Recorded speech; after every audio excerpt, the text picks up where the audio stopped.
Shalom, puji nama Tuhan, kita bersyukur karena kasih karunia Tuhan. Kita ada di minggu yang kedua di bulan yang ketiga ini. Dan kita sedang belajar sesuatu yang akan memberkati kita dan menolong kita untuk hidup di dalam damai sejahtera. Siapa yang hidupnya mau diberkati dan hidup dalam damai sejahtera? Berlambaikan tangan. Wow, kita beri tepuk tangan buat Allah kita. Kita bersyukur untuk tuntunan Tuhan. Pada bulan ini kita akan belajar tentang rooted in God's grace, yaitu berakar dalam anugerah.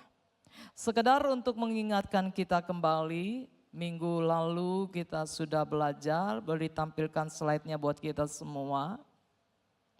Bahwa anugerah Allah itu adalah tempat yang terbaik. Katakan tempat yang terbaik. Tempat yang terbaik untuk apa? Untuk kita bisa berakar, bertumbuh dan berbuah. Ya. Jadi anugerah Allah itu digambarkan tanah yang terbaik, sedangkan kita ini adalah benihnya yang ditanam di dalam anugerah Allah itu. Dan identitas kita yang baru di dalam Kristus yang kita pelajari di bulan yang lalu, bahwa ketika kita percaya kepada Yesus, kita jadi orang yang dibenarkan. Katakan amin. Dibenarkan itu artinya Allah melihat kita. Ya, karena percaya kepada Kristus sebagai orang yang belum pernah berbuat dosa. Itu arti dibenarkan.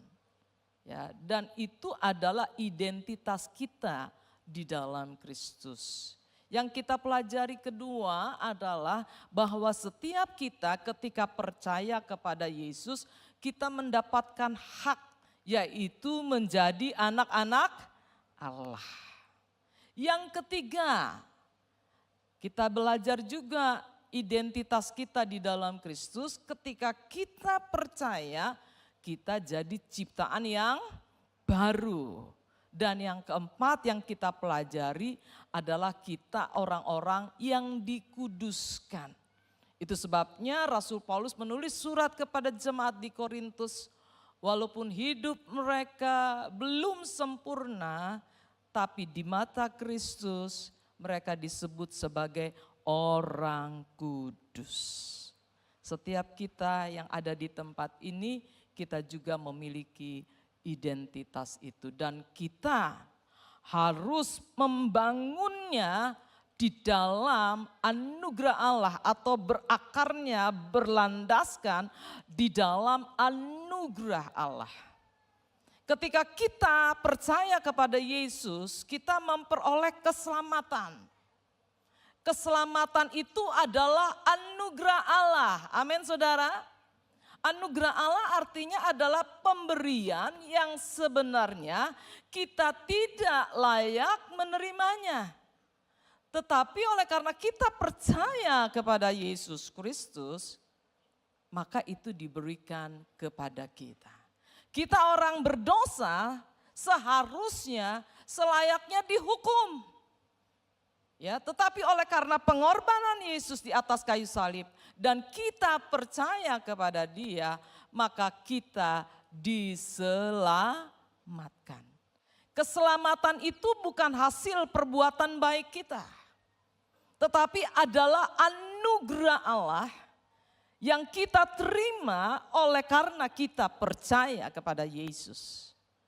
Tetapi setelah itu, ya, terus kita harus membangun, ya, kehidupan kekristenan kita, baik sebagai anak Allah, sebagai orang yang sudah dibenarkan, sebagai ciptaan baru, dan sebagai orang-orang yang sudah dikuduskan, dibangun di atas anugerah Allah. Banyak orang Kristen mempunyai pengertian begini. bahwa anugerah Allah itu dibutuhkan hanya saat kita menerima keselamatan. Tapi setelah itu terserah. Ya. Dia jalan-jalan sendiri dengan kepikirannya sendiri. Masih juga dengan gaya hidup yang lama. Dengan cara berpikir yang lama. Padahal dia sudah jadi anak Allah. Padahal dia sudah jadi ciptaan baru, sudah dikuduskan, dan semua itu adalah anugerah Allah, pemberian Allah. Tetapi kadangkala kita hanya stop sampai di situ. Ya, dan kita tidak meneruskan untuk hidup di dalam anugerah atau kasih karunia itu dalam hidup kita. Nah, di bulan ini kita akan belajar bahwa kasih karunia, anugerah tidak hanya kita terima saat kita diselamatkan, tapi dalam seluruh perjalanan hidup kekristenan kita, membangun jati diri kita, hidup sebagai anak Allah, sebagai ciptaan yang baru, sebagai orang yang dikuduskan, sebagai orang yang sudah dibenarkan, harus berlandaskan kasih karunia Tuhan. Amin. Jangan dengan kekuatan sendiri. Apa yang terjadi kalau kita membangun hidup kita berlandaskan kasih karunia atau anugerah Allah? Yeremia pasal 17 ayat 7 sampai dengan ayat yang ke-8 memberikan gambaran tentang orang yang hidupnya berlandaskan kasih karunia, yang mengandalkan Tuhan di dalam kehidupannya. Kita buka dalam Yeremia pasal 17 ayat 7 dan ayat yang ke-8. Kalau sudah ditampilkan di depan, kita akan membaca ayat ini bersama-sama. Buka mulut kita, katakan bersama-sama 2, 3. Diberkatilah orang yang mengandalkan Tuhan, yang menaruh harapannya pada Tuhan. Wow. Kita harus bersyukur kalau bulan ini kita diajar untuk berakar di dalam anugerah. Berlandaskan kasih karunia dalam hidup kita. Karena kita akan menjadi orang-orang yang diberkati. Katakan amin. Ya, orang-orang yang seperti ini di dalam ayat yang ke-8 digambarkan seperti ini. Orang yang mengandalkan Tuhan, mengandalkan kasih karunia Tuhan dan anugerahnya. Dikatakan, baca bersama-sama 2, 3. Ia akan seperti pohon yang ditanam di tepi air, yang merambatkan akar-akarnya ke tepi batang air, dan yang tidak mengalami datangnya panas terik, yang daunnya tetap hijau, yang tidak khawatir dalam tahun kering, dan yang tidak berhenti menghasilkan buah. Tidak khawatir dia di dalam tahun kering, ya, di dalam situasi mungkin lagi krisis. Sekarang banyak orang yang lagi khawatir dengan situasi perang yang sedang terjadi di Timur Tengah. Wah, nanti harga bensin bisa naik, harga kebutuhan pokok bisa naik. Gimana ini? Tapi firman Tuhan berkata, ya, kalau kita berakar di dalam anugerah Tuhan, kita tidak khawatir dengan tahun kering ini, dengan krisis. Saudara, sampai usia saya sekarang ini, saya mengalami 3 krisis. Negara kita maksud saya. Negara kita mengalami 3 krisis. Yang pertama tahun 1997 sampai 1998. Terjadi krisis moneter se-Asia. Dan Indonesia nilai rupiahnya menjadi anjlok. Perusahaan banyak yang bangkrut. Harga kebutuhan pokok naik. Yang kedua, sekarang bukan Asia tapi global. Di tahun 2008, pemicunya adalah karena krisis kredit macet perumahan di Amerika. terjadinya di Amerika tapi berdampak secara global. Dan yang ketiga yang kita alami bersama-sama di tahun 2020, yaitu krisis akibat pandemi COVID-19. Nah, kita melihat dengan mata kepala kita sendiri, ada banyak usaha yang tutup. Ya, orang terkena PHK dan PHK meningkat, lalu terjadi resesi. Saya ngalami ini. Mungkin ada di antara saudara yang baru ngalami yang 2 tahun itu saja, 2 kali. Tapi saya melihat selama krisis terjadi, Tuhan tetap peliharakan kami. Bahkan kita melihat di gereja kita, di masa pandemi COVID, di mana lagi kesulitan ekonomi, justru tetap bisa membangun gereja. Kita beri kemuliaan buat Allah kita. Kenapa? Karena kita selalu mengandalkan Tuhan dalam hidup kita.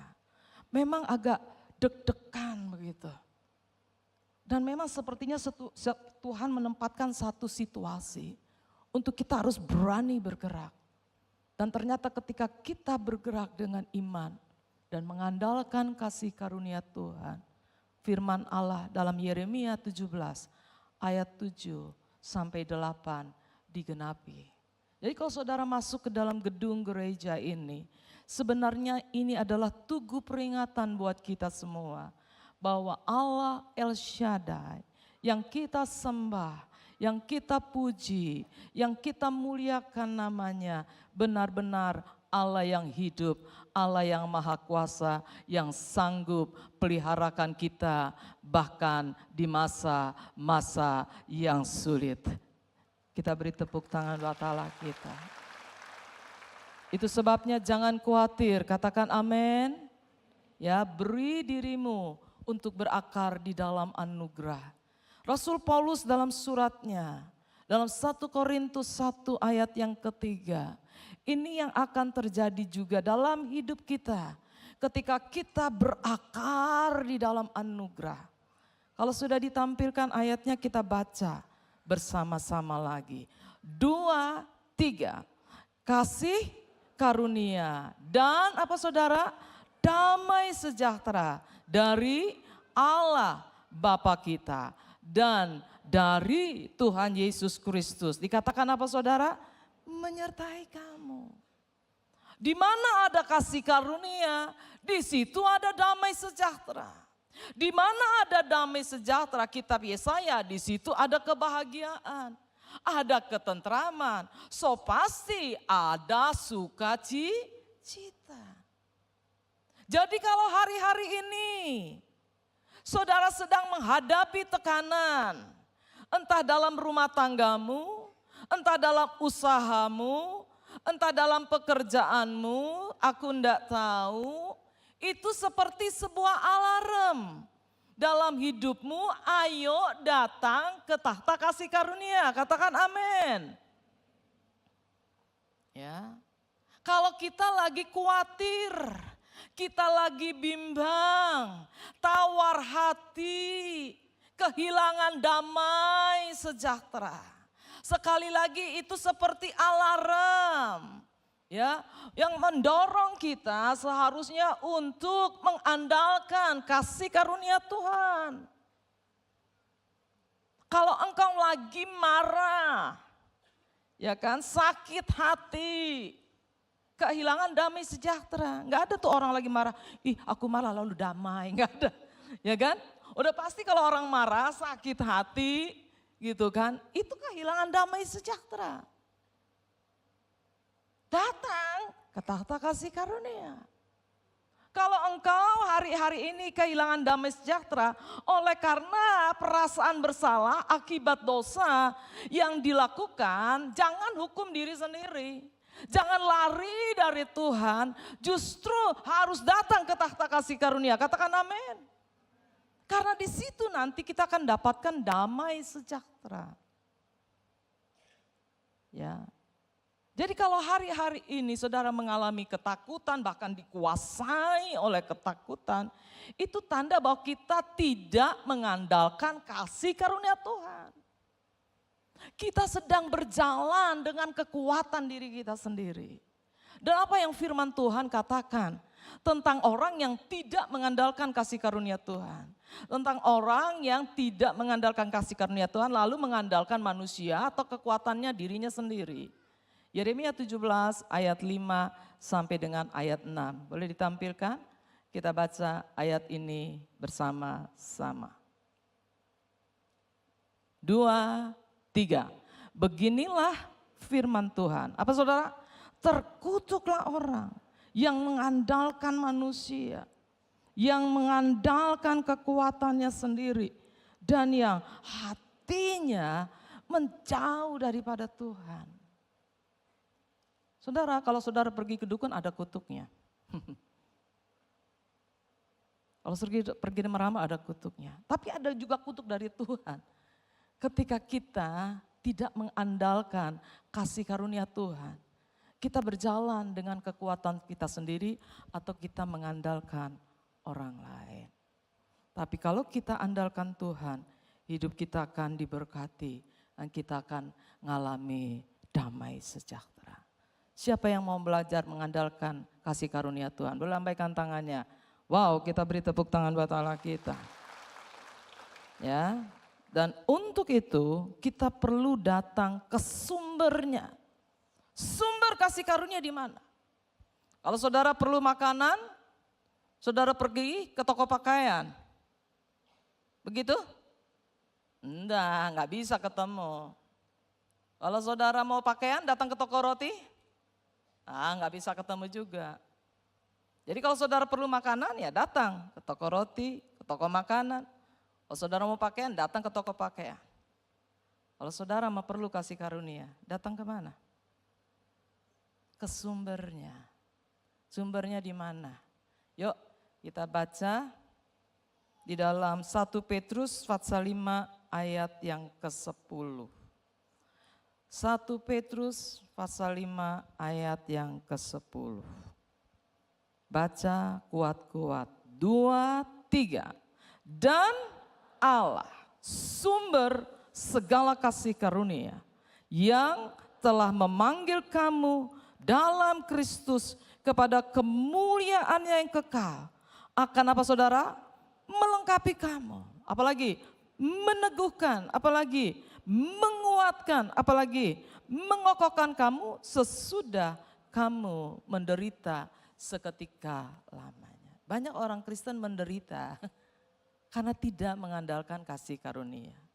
Tapi kalau kita mengandalkan kasih karunia Allah, 1 Petrus pasal 5 ini, ayat yang ke-10 ini mengatakan dia akan memperlengkapi kita. Dia akan meneguhkan kita, dia akan menguatkan, mengokohkan. Banyak pertolongan Tuhan yang bisa dinyatakan dalam hidup kita. Ya. Nah itu sebabnya kita harus belajar malam hari ini. Unsur penting yang kedua yang harus bertumbuh di dalam anugerah. Yaitu kita akan belajar berelasi dengan Allah dan firman-Nya. Kenapa? Karena Allah sumber kasih karunia. Kalau ingin mendapatkan kasih karunia, di mana kita akan jadi orang Kristen yang teguh, diperlengkapi, jadi kuat, bisa menjadi berkat bagi orang lain, maka kita harus terkonek. Ya, dengan Allah sebagai sumber dari kasih karunia. Waktu sudah terkonek, maka dengan sendirinya kasih karunia itu akan mengalir dalam hidup kita. Kenapa LED ini bisa menyala? Kenapa lampu ini bisa menyala? Kenapa kamera bisa menyala? Karena terkonek dengan sumber listriknya. Di gereja ini ada listriknya. Kalau HP saudara lagi lowbat, ya, dan terkonek dengan sumbernya, maka baterai saudara yang lowbat di handphone saudara bisa full lagi, bisa penuh. Ya, saudara pergi ke bandara, ya, HP saudara lowbat, pasti saudara akan cari di mana ya.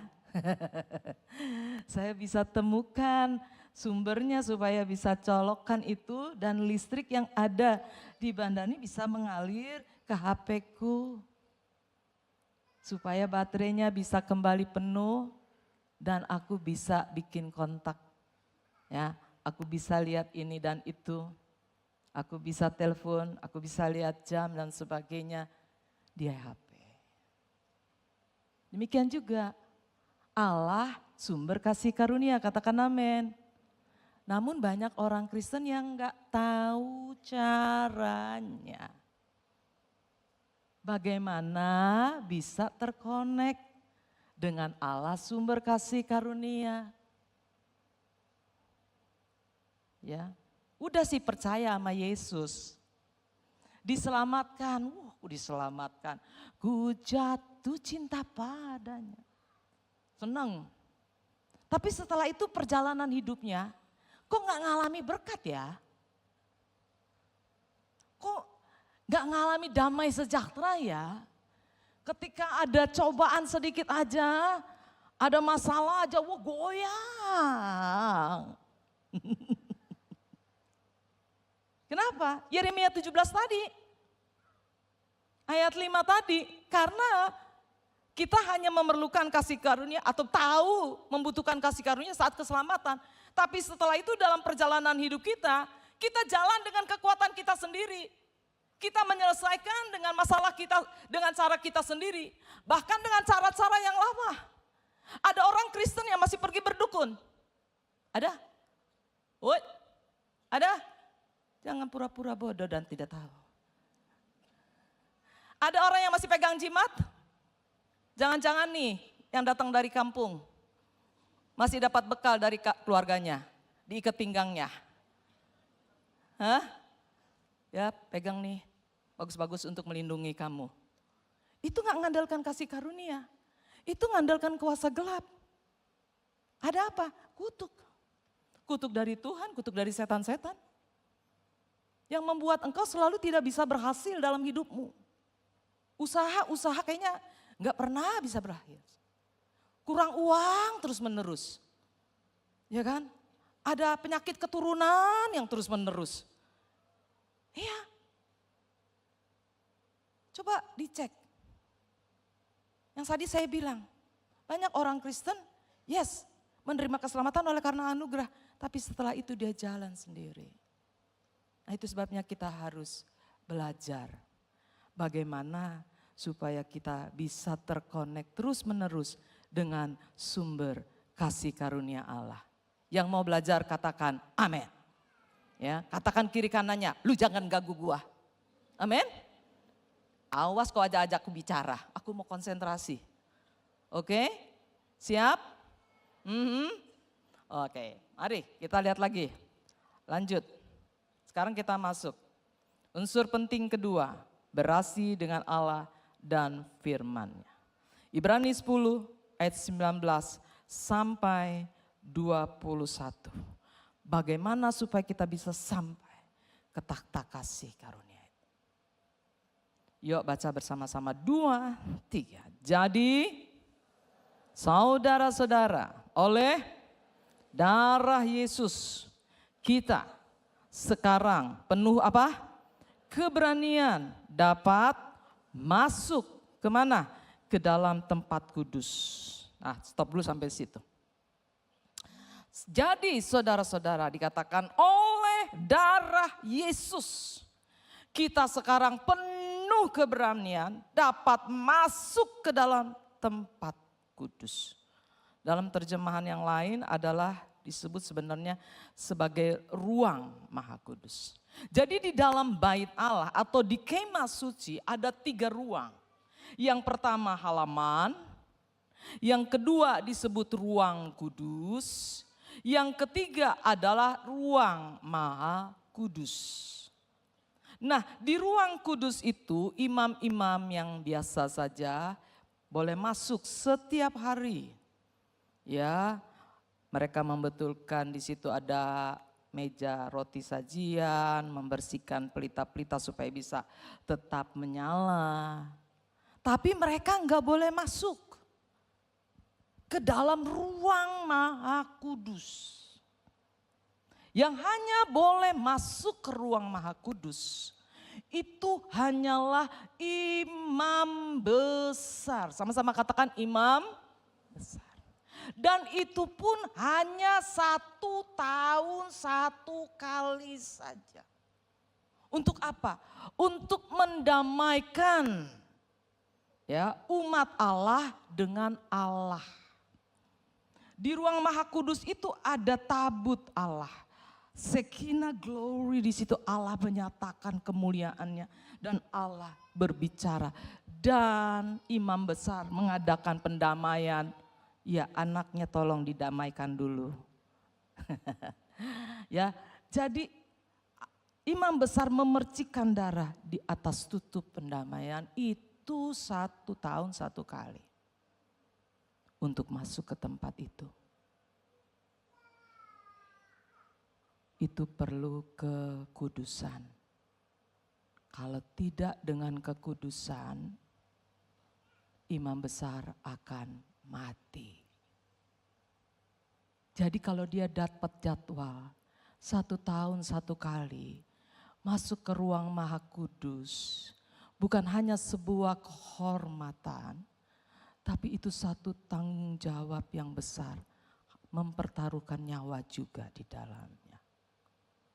Itu sebabnya pada baju imam besar di ujungnya ada lonceng-lonceng. Tujuannya apa? Waktu dia masuk di ruang Maha Suci, imam besar akan jalan. Waktu jalan dia akan berbunyi, cering, cering, cering, cering, cering, cering. Kalau dia jalan terus masih bunyi berarti dia masih hidup.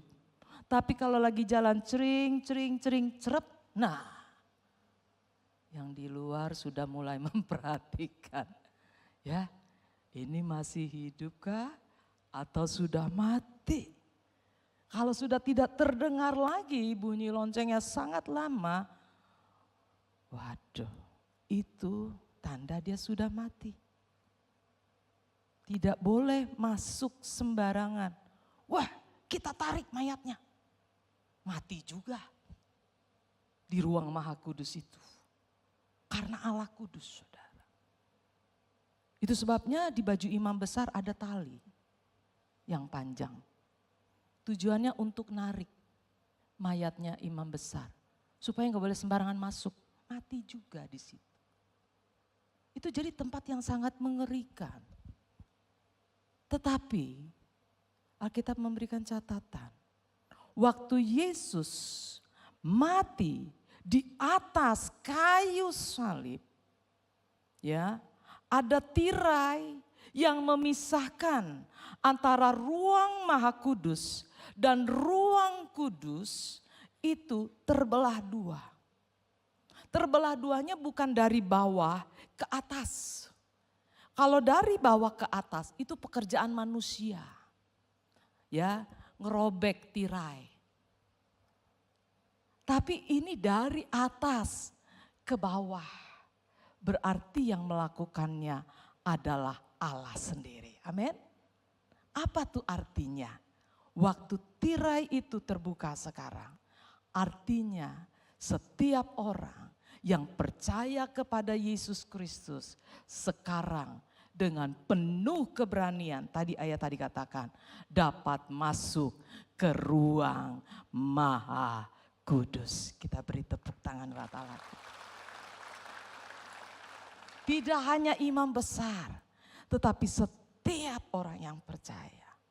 Itu sebabnya Ibrani pasal 4 ayat 16. Oleh karena pengorbanan Yesus, ruang Maha Kudus yang tadinya menyeramkan itu jadi berubah namanya. Seperti ini. Ibrani pasal 4 ayat yang ke-16 kita baca bersama-sama. 2, 3. Sebab itu marilah kita dengan penuh keberanian menghampiri tahta kasih karunia. Yang dulunya itu ruang maha kudus, sekarang dinamakan ruang tahta kasih karunia. Apa yang terjadi waktu kita datang?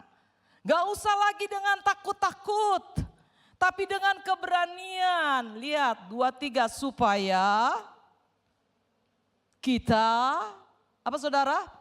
Menerima apa? Rahmat. Rahmat itu apa? Belas kasihan dan pengampunan. Dan menemukan apa saudara? Kasih karunia. Yaitu untuk mendapatkan pertolongan kita pada waktunya. Wah, ini kabar sukacita. Kita beri tepuk tangan yang meriah buat apa yang Yesus lakukan buat kita. Disitulah kita bisa menemukan kasih karunia. Oleh karena apa? Yesus sudah melakukannya buat kita. Ibrani tadi kembali lagi. Ibrani 10 sekarang 19, lanjut lagi. Buka lagi slide-nya. Iya.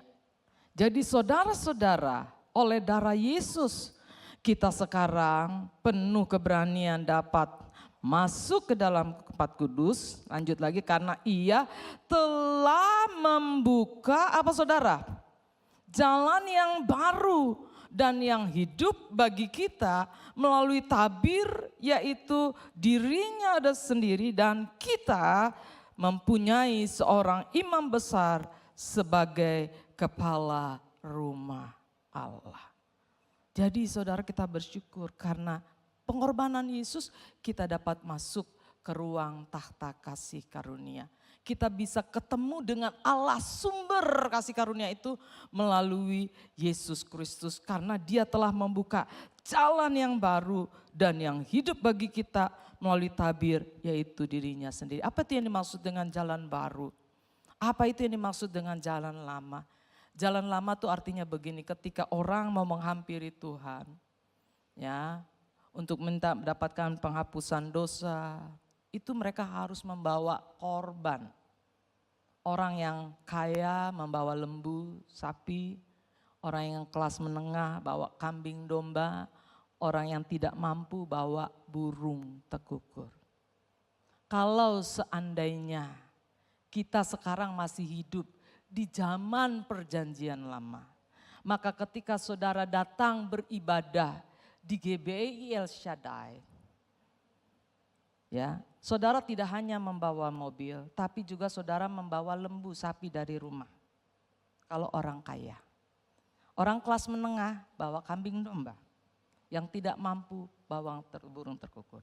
Bayangkan di gereja kita, yang parkir bukan hanya mobil, yang parkir bukan hanya motor, tetapi ada lembu, sapi, kambing, domba di situ. Ini jadi kayak kebun binatang, saudara. Ya, bayangkan lagi kalau satu sapi mengamuk masuk ke hall ini. Waduh, betapa sembrawutnya seperti itu. Karena setiap kita pasti akan buat kesalahan. Jadi selalu harus bawa korban setiap kali mau ibadah. Itu jalan yang lama. Tapi kita bersyukur oleh karena pengorbanan Yesus, Dia sudah menjadi korban penghapus dosa untuk kita semua. Sehingga kita tidak perlu lagi membawa korban ketika kita datang kepada Tuhan. Karena Yesus yang sudah menjadi korban penghapus dosa untuk kita semua. Kita beri tepuk tangan buat Allah kita. Jadi sekarang ketika kita membawa persembahan kita kepada Tuhan, harus ingat, harus didasari oleh karena pengorbanan Kristus di atas kayu salib. Itu sebabnya saya pernah mencatat di sini, kalau berdoa untuk persembahan jangan lupa atas dasar pengorbanan Kristus di atas kayu salib, kami membawa persembahan ini ke rumah.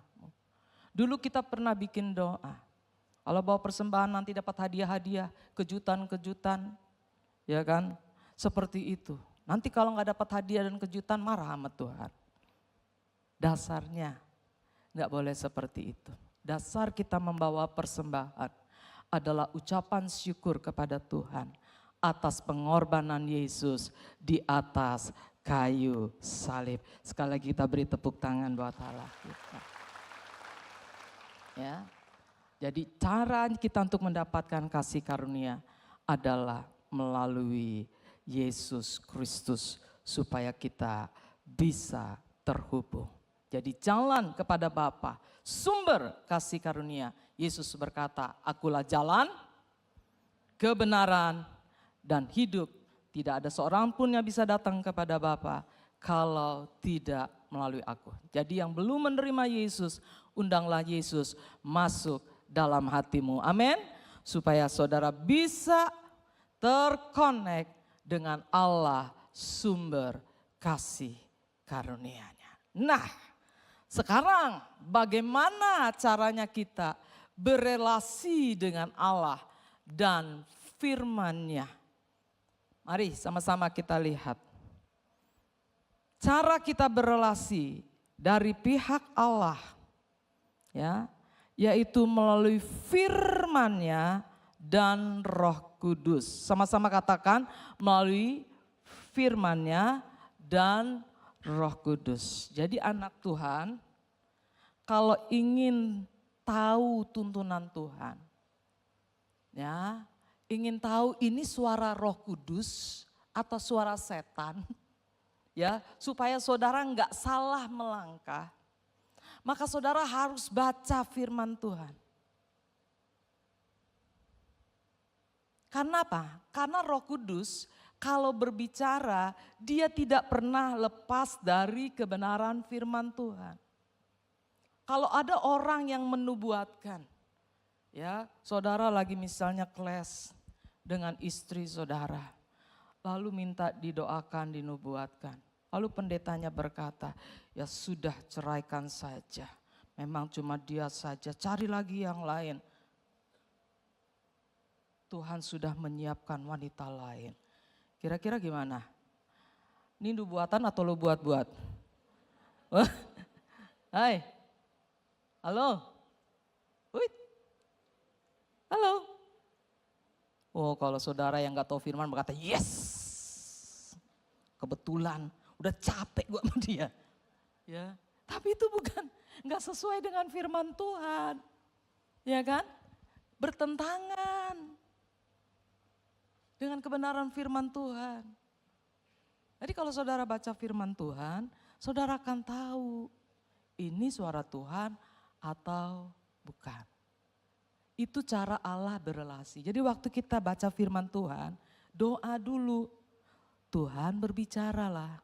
Roh Kudus berikan roh hikmat dan wahyu supaya aku dapat mengenal Engkau. Itu dari pihak Allah. Dari pihak kita. Karena Allah cara berelasinya lewat firman dan melalui kuasa Roh Kudus, dari pihak kita apa yang harus kita lakukan? Baca bersama-sama, lihat slide-nya. Ya. Baca bersama-sama 2, 3. Setiap apa saudara? Setiap hari bersekutu dengan Allah dan Alkitab. Jangan lupa ada pujian penyembahannya. Lalu membawa ucapan syukur, ada pemberian-pemberian yang berlandaskan kasih. Jadi dimulai, kalau saya tuh mulai dulu dengan pujian penyembahan. Kalau doa pagi ya, memuji Tuhan menyembah. Karena itu cara mengundang Allah hadir. Kalau dukun mengundang setan hadir, pakai kemenyan. Iya enggak? Bakar kemenyan gitu kan. Entah setannya datang asal merinding-merinding. Tapi kalau Tuhan hadir tuh dengan pujian Mazmur 22 ayat 4 berkata, padahal engkaulah yang kudus yang bersemayam di atas pujian orang Israel. Itu sebabnya kenapa ibadahnya orang Kristen diawali dengan pujian dan penyembahan. Karena cara mengundang Allah hadir di tengah-tengah kita. Jadi dari rumah persiapkan. Aku gak boleh terlambat ya datang ibadah. Kalau bisa datang lebih awal. Lalu berdoa mempersiapkan hati.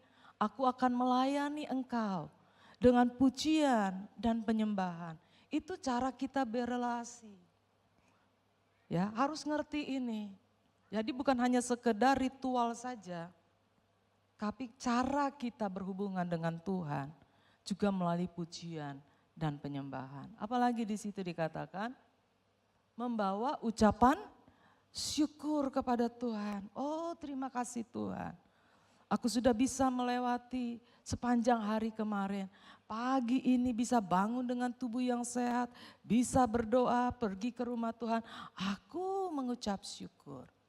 Waktu saya sedang mempelajari firman Tuhan ini, Roh Kudus ingat loh, kemarin kamu bulan Februari ulang tahun tanggal 16. Udah bawa ucapan syukur belum kepada Tuhan? Oh, lupa. Karena biasanya saya setiap tahun ya kalau ucapan syukur saya akan ambil amplop ya, masukkan uang di dalamnya, lalu saya tulis ucapan syukur HUT Ibu Wilan. Terima kasih Tuhan, sepanjang tahun yang lalu, oh Tuhan jaga, Tuhan pelihara, sampai usiaku sekarang ini. Terima kasih, aku masukkan ini sebagai ucapan syukur. Lalu kemudian ada orang kasih ampau, perpuluhannya aku masukkan ke sini. Ya, aku bawa. Waktu aku bawa udah masukin, ternyata waktu kita mengucap syukur, itu pintu, amin saudara. Berkat Tuhan ditambahkan lagi dalam hidup kita. Masih ingat ada 10 orang yang sakit kusta, semuanya datang kepada Yesus dan disembuhkan. Tapi berapa yang datang balik kepada Tuhan Yesus untuk mengucap syukur? 11. Woi, berapa? 1. Waktu orang itu datang kepada Tuhan Yesus, apa yang dikatakan oleh Tuhan Yesus? Di mana yang 9? Apa sih arti pertanyaan itu? Kenapa yang lain gak belajar mengucap syukur kalau sudah ditolong oleh Tuhan? Balik dong sama Tuhan mengucap syukur. Berterima kasih kepada Tuhan. Dan akibat dari si orang kusta yang tahu berterima kasih, Alkitab memberikan catatan, Yesus berkata demikian kepada orang yang datang mengucap syukur, imanmu menyelamatkan engkau. Wow, waktu orang kusta satu tadi balik kepada Tuhan, ternyata dia terima berkat yang lebih besar lagi. Imanmu menyelamatkan engkau. Kalau yang 9 hanya terima kesembuhan secara fisik, tetapi orang yang balik itu satu yang datang kepada Tuhan Yesus dikatakan imanmu menyelamatkan engkau, artinya rohanimu, rohmu diselamatkan. Jadi waktu kita mengucap syukur, makin memperbesar, makin menambah kasih karunia Allah datang dalam hidup kita. Katakan amin. Ya, jadi kalau sudah ditolong oleh Tuhan, belajar mengucap syukur. Nanti mau tidur malam ini, terima kasih Tuhan. Sepanjang hari ini Engkau telah menolong aku. Makasih untuk makan dan minuman. Kalau saya besok paginya saya membuat catatan, ada di hari saya. Selain mencatat firman apa yang saya dapatkan, saya juga mencatat, terima kasih Tuhan. Karena Engkau telah mendengar doa saya. Kemarin anting saya yang 11, yang 1 ini hilang. Saya udah bingung mau cari di mana. Ya kan? Karena anting itu pemberian orang. Hilangnya entah di mana aku nggak tahu. Bisa di ruang rapat, lalu habis dari rapat kami pergi ke mall mau cari hadiah untuk mantu yang berulang tahun. Bisa hilang di situ di mana? Kata Pak Wilan balik lagi nggak kita ke mall? Aduh capek. Lagi belajar kasih karunia. Amin. Jadi aku berdoa, Tuhan berikanlah kasih karunia. Supaya antingku yang sebelah hilang itu dapat ketemu. Udahlah, aku sudah minta tolong, OB kalau lagi nyapu ketemu anting tolong disimpan. Tapi siang kemarin, hari Sabtu, waktu saya keluarkan sisir, lalu mau nyisir, tiba-tiba ada yang jatuh, blok, antingku. Antingku jatuh, wah ketemu. Sukacitanya apa? Karena aku dapatkan kasih karunia. Hal-hal yang sepele aku tulis mengucap syukur. Terima kasih Tuhan. Untuk hal yang sepele pun Tuhan mau turut campur tangan. Wah, itu cara kita berelasi setiap hari dengan Tuhan. Baik dengan firman-Nya, pujian penyembahan, ucapan syukur maupun korban-korban yang kita bawa kepada Tuhan. Yang kedua, cara kita berelasi dengan Allah. Baca bersama-sama 2-3. Belajar, sudah ditampilkan? Oke. Belajar mempraktekkan apa saudara? Ketaatan terhadap kehendak Allah yang dinyatakan kepada kita. Ketidaktaatan akan memblokir anugerah Allah. Allah sebenarnya ingin memberikan kasih karunia-Nya. Allah sebenarnya ingin memberikan pertolongannya. Allah sebenarnya ingin memberkati kita. Tapi ketidaktaatan akan menghalangi kasih karunia kita terima dalam hidup kita. Kita sekarang pembacaan Alkitab masuk di dalam kitab Hakim-Hakim. Sebelum kitab Hakim-Hakim kita masuk kitab Yosua. Ada kisah yang menarik. Di dalam Yosua pasal 6, orang Israel mengalahkan tembok Yeriko. Kita lihat tembok Yerikonya. Enging. Nah, seperti ini. Ya kan? Kalau saudara pergi ke Yerusalem, kota Yerusalem yang lama, kota tuanya, itu dikelilingi oleh tembok. Tapi cuma satu kali lingkaran aja temboknya. Tapi ini tembok Yeriko, ini sampai double gitu saudara. Ya, sampai double. Tapi kita membaca di dalam Alkitab, dengan mudah dikalahkan, dihancurkan. Bukan dengan bahan peledak. Tapi hanya dengan cara yang sederhana, yang gak masuk di akal. Yaitu hanya dengan dikelilingin, ya. Setiap hari dikelilingin sampai hari yang ke-7 dan hari yang ke-7 7 kali. Lalu mereka meniup sangkakala dan mereka bersorak, memuji Tuhan, memuliakan Tuhan, rubuh dengan sendirinya. Tapi di Yosua pasal 7, itu mereka nggak bisa mengalahkan kota Ai. Padahal kota Ai itu lebih kecil dari kota Yeriko. Sampai Yosua berkata begini, nggak usah banyak-banyak pergi ke kota Ai itu. Kecil. Ya, sedikit saja pasukan, nggak usah banyak-banyak. Tapi apa yang terjadi? Mereka nggak bisa mengalahkan kota Ai. Bahkan mereka dikalahkan. Wah, Yosua sampai berlutut di bawah kaki Tuhan, masuk ke ruang tahta kasih karunia Tuhan. Kalau kita sedang mengalami kesulitan, kalau kita sedang mengalami kegagalan, datang ke tahta kasih karunia Tuhan, amin. Cari Tuhan, temukan Tuhan sampai Dia berfirman kepada kita. Kalau engkau marah, masuk ke ruang tahta kasih karunia. Kalau engkau sedang tertekan hari-hari ini, seperti alarm datang ke tahta kasih karunia.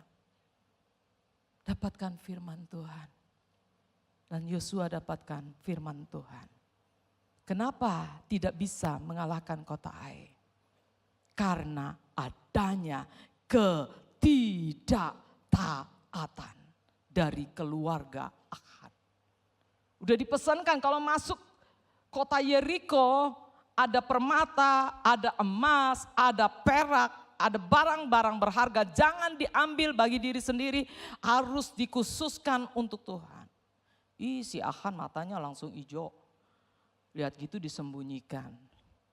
Dan itu menjadi dosa di mata Tuhan. Dan akibatnya mereka tidak bisa mengalahkan kota Ai. Saudara dengar baik-baik. Yang tadi saya katakan, ketidaktaatan akan menghalangi anugerah kasih karunia Tuhan turun. Tapi kalau taat, kasih karunia, anugerah Tuhan akan turun. Amin. Sehingga yang sulit, yang sukar, rasanya gak mudah untuk ditaklukkan. Tapi kalau kita taat, ada kasih karunia sehingga yang sukar akan menjadi mudah. Saudara yang sedang menghadapi kesulitan, ayo jangan dengan kekuatan diri sendiri. Ayo jangan andalkan orang lain, andalkan kasih karunia Tuhan. Tapi kalau kita tidak taat, yang kecil, yang seharusnya mudah untuk dikerjakan, mudah untuk diselesaikan, menjadi sulit. Jadi kalau Tuhan suruh ajar kita taat akan perintah-perintahnya, sebenarnya baiknya untuk siapa? Untuk Tuhan atau untuk kita?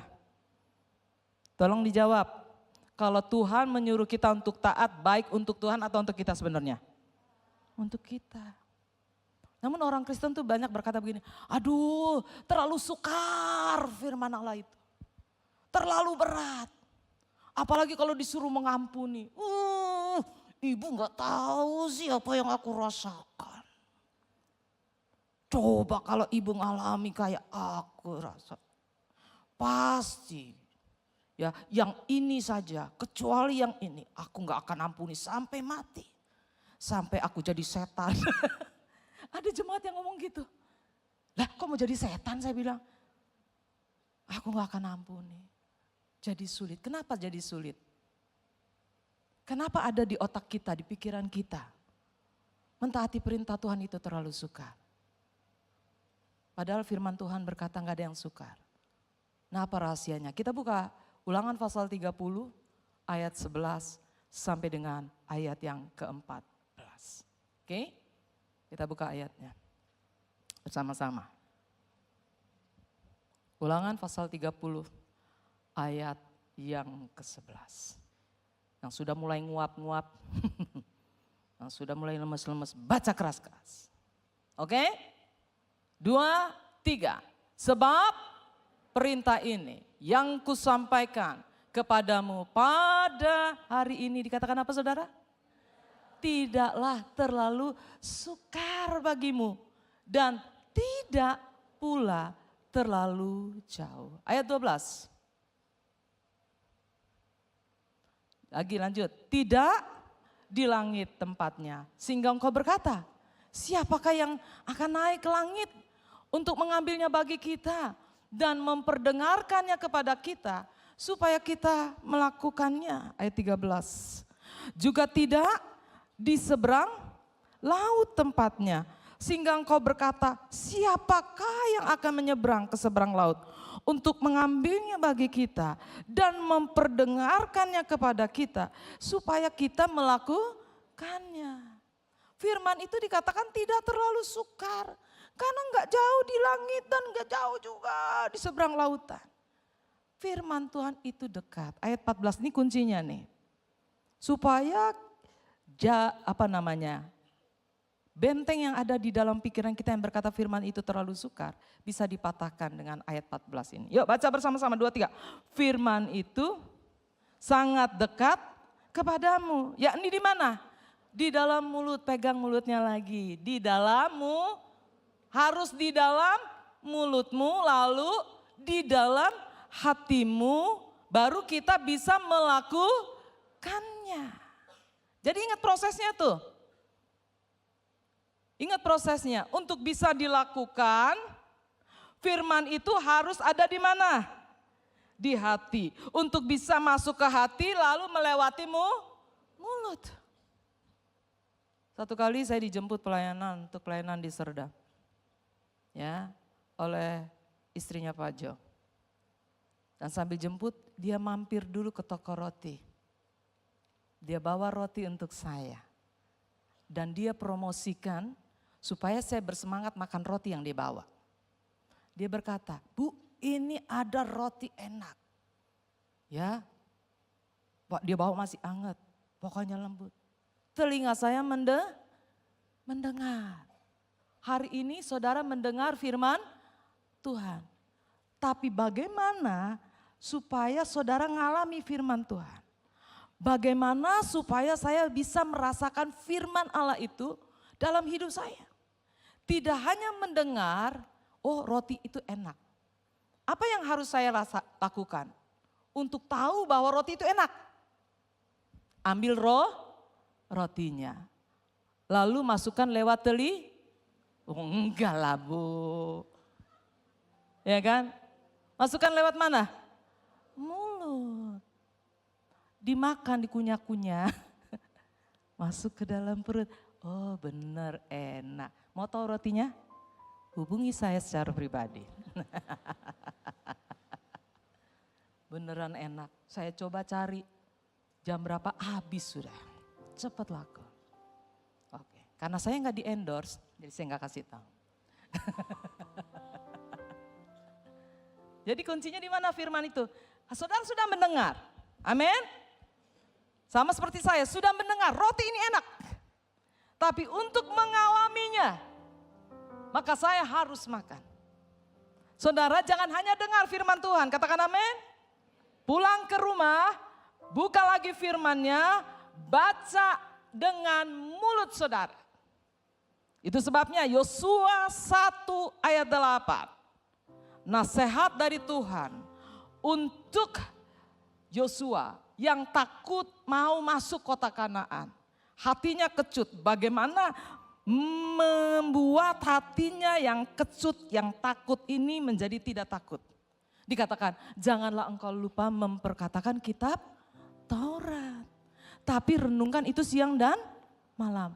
Waktu diperkatakan, firman-Nya masuk ke dalam hati. Firman itu yang bekerja dan menolong kita. Sehingga kita mudah melakukan firman Tuhan. Kenapa banyak anak Tuhan sukar?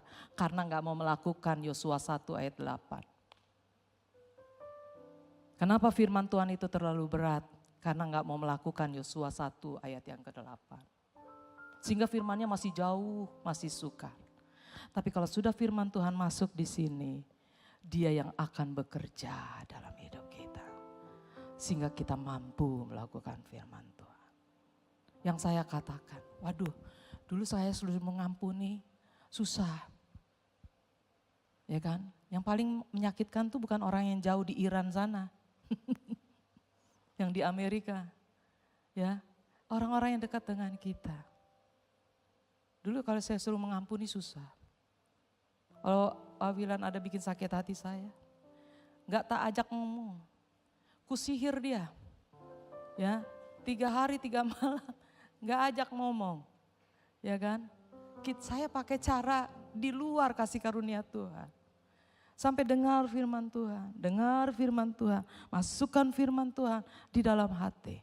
Kalau kamu nggak mengampuni, Markus 11, 25, 26, maka Bapa di surga nggak mengampuni. Takut. Jadi apa yang harus lakukan? Ya saya ampuni.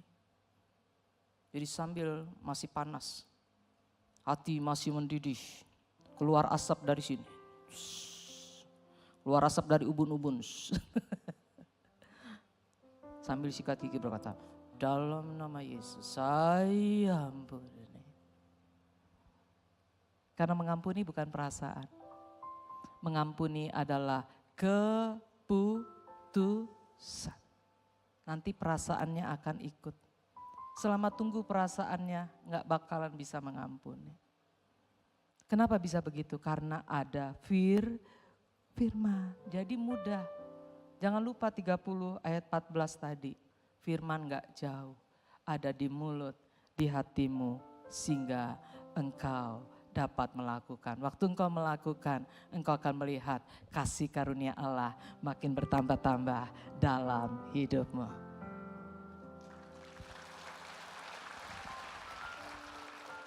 Yang terakhir. Oh belum, masih ada satu lagi. Yang ketiga, setiap hari, katakan setiap hari, mengandalkan kasih karunia Allah. Anugerah itu keselamatan, pemberian yang kita terima saat menerima keselamatan. Tapi setiap hari perjalanan hidup kita butuh kasih karunia. Keberhasilan dari Rasul Paulus dalam pelayanannya ditulis dalam 1 Korintus 15 ayat yang ke-10 yang tadi kita baca sekali lagi. Yuk kita lihat 1 Korintus 15 ayat 10, biarlah ini juga jadi moto kita dalam perjalanan kita membangun kehidupan kekristenan kita. Semuanya baca dengan suara yang keras. 2, 3. Tetapi karena kasih karunia Allah, aku adalah sebagaimana aku ada sekarang.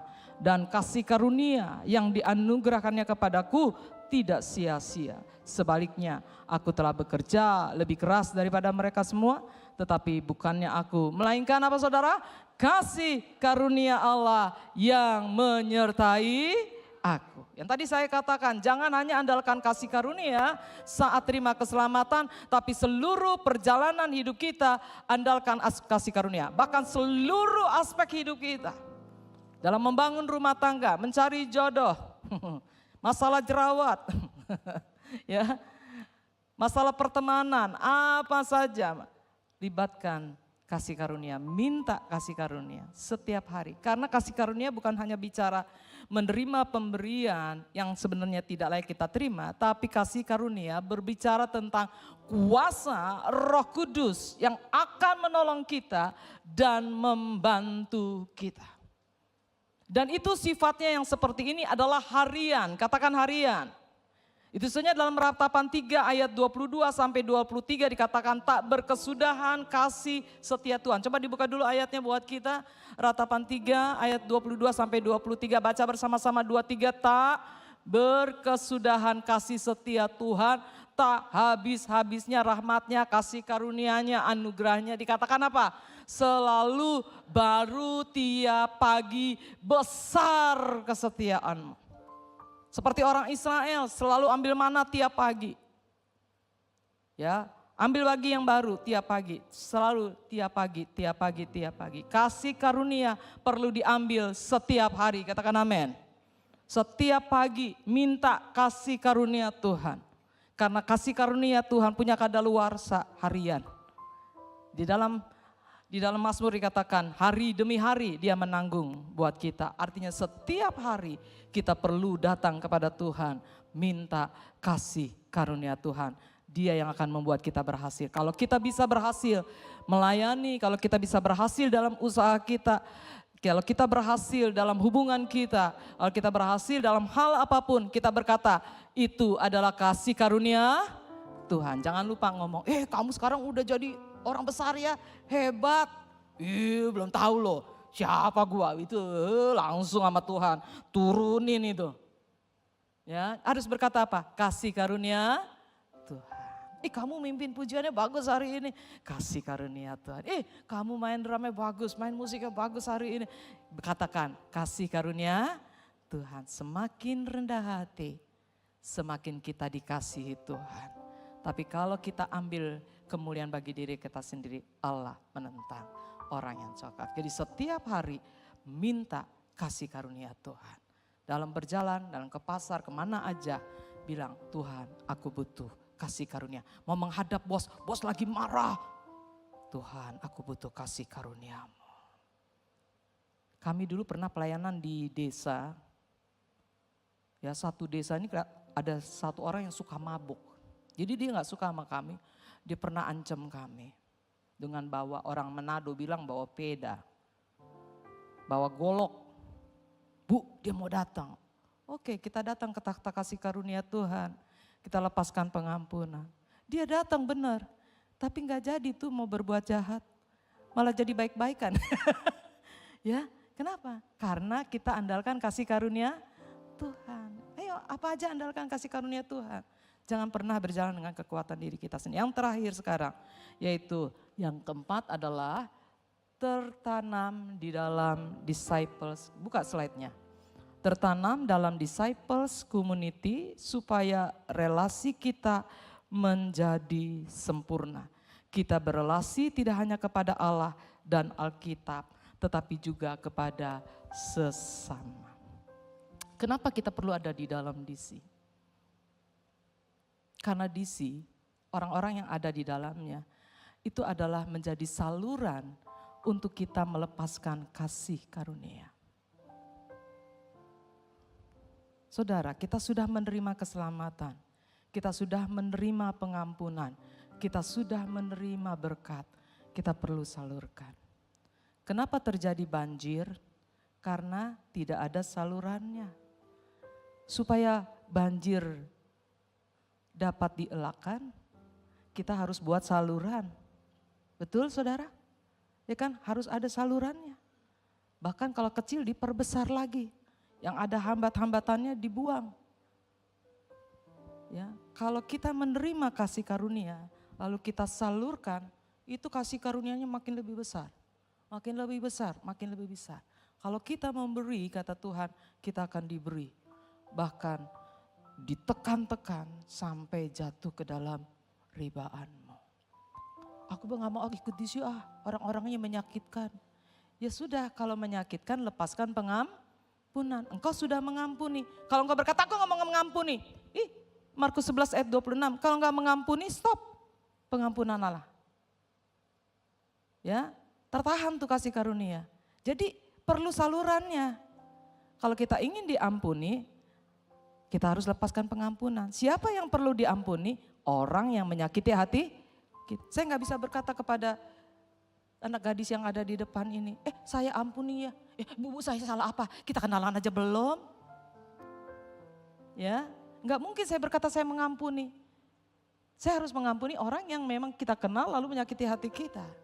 Dan waktu kita melepaskan pengampunan, pengampunan itu dari Allah akan mengalir lagi terus seperti itu. Jadi kenapa perlu kita ada di dalam DC? Supaya kasih karunia yang kita terima, kita bisa salurkan dan kita akan menerima anugerah kasih karunia yang lebih besar lagi. Ayo semangat bergabung di dalam DC, dengan demikian kita memenuhi amanat agung Tuhan Yesus Kristus.